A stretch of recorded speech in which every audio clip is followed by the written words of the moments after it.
ಕನ್ನಡದ ಖ್ಯಾತ ಹಿರಿಯ ನಟಿಯಾದಂಥ ಲಕ್ಷ್ಮಿ ಅವರ ಬಗ್ಗೆ ಬಂದಿರುವಂಥ ಅತಿ ದೊಡ್ಡ ಆಘಾತಕಾರಿ ಸುದ್ದಿ ಅಂತಲೇ ಹೇಳ್ಬೋದು. ಹಾಗಾದರೆ ಏನಾಗಿದೆ ಇಲ್ಲಿ ಸಂಪೂರ್ಣ ಮಾಹಿತಿ ನಾನು ನಿಮಗೆ ಕೊಡ್ತೀನಿ. ಅದಕ್ಕೂ ಮುನ್ನ ಚಾನಲ್ ಸಬ್ಸ್ಕ್ರೈಬ್ ಮಾಡಿ ಸ್ನೇಹಿತರೆ.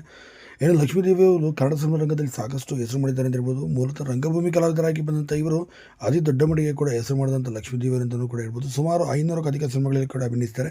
ಇನ್ನೂ ಇವರು ಮೊಮ್ಮಗಳು ಸಹ ಕನ್ನಡ ಸೀರಿಯಲ್ಗಳಲ್ಲಿ ಅಭಿನಯಿಸ್ತಿದ್ದಾರೆ. ಎರಡನೇ ಮೊಯ್ನಿ ಸೀರಿಯಲ್ ಕೂಡ ಇವರು ಕಾಣಿಸಿಕೊಂಡಿದ್ರು ಅಂತ ಕೂಡ ಹೇಳ್ಬೋದು. ಇನ್ನು ಲಕ್ಷ್ಮೀ ದೇವರಿಗೆ ಈಗ 97 ವರ್ಷ ವಯಸ್ಸಾಗಿದ್ದರಿಂದ ಸದ್ಯ ಈಗ ಡೈಲಾಗ್ಗಳನ್ನೆಲ್ಲ ನೆನಪಿಟ್ಕೊಳ್ಳಲು ತುಂಬಾ ಕಷ್ಟ ಆಗ್ತದೆ ಅಂತೇಳಿ ಸದ್ಯ ಈಗ ನಿವೃತ್ತಿಯನ್ನು ಘೋಷಣೆ ಮಾಡಿದ್ದಾರೆ. ಅಂದರೆ ಸೀರಿಯಲ್ ಮತ್ತು ಸಿನಿಮಾಗಳಲ್ಲಿ ಇನ್ನು ಮುಂದೆ ರಂಗದಲ್ಲಿ ಅಭಿನಯಿಸಲು ಸಾಧ್ಯವಿಲ್ಲ ಮತ್ತು ಕೆಲವೊಂದು ವಯಸ್ಸಾದ ಕಾರ್ಯಗಳಿಂದ ಕೂಡ ನಾನು ಬಳಲುತ್ತಿದ್ದೇನೆ.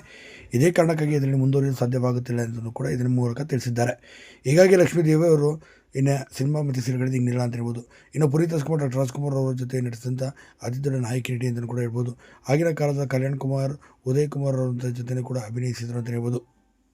ಇಂಥ ಅತಿ ದೊಡ್ಡ ನಟಿ ಇದೀಗ ನಿವೃತ್ತಿ ಘೋಷಣೆ ಮಾಡೋದ್ರ ಮೂಲಕ ಕನ್ನಡ ಸಿನಿಮಾ ರಂಗದಿಂದ ಇನ್ನಿಲ್ಲವಾಗಿದ್ದಾರೆ ಅಂತ ಹೇಳ್ಬೋದು. ಸದ್ಯ ಈಗ ಬೆಂಗಳೂರಿನ ಕೂಡ ವಾಸವಾಗಿದ್ದಾರೆ. ಈಗಾಗ 97 ವರ್ಷ ವಯಸ್ಸಾಗಿದ್ದ ಕೆಲವೊಂದು ವಯಸ್ಸಾದ ಕಾರ್ಯಗಳಿಂದ ಕೂಡ ಲಕ್ಷ್ಮೀ ದೇವಿ ಅವರು ಬಳಲ್ತಿದ್ದಾರೆ. ಸಾಕಷ್ಟು ಹಿರಿಯ ನಟ ನಟಿಯರು ಕೂಡ ಅವ್ರಿಗೆ ಅಭಿಮಾನಿಗಳು.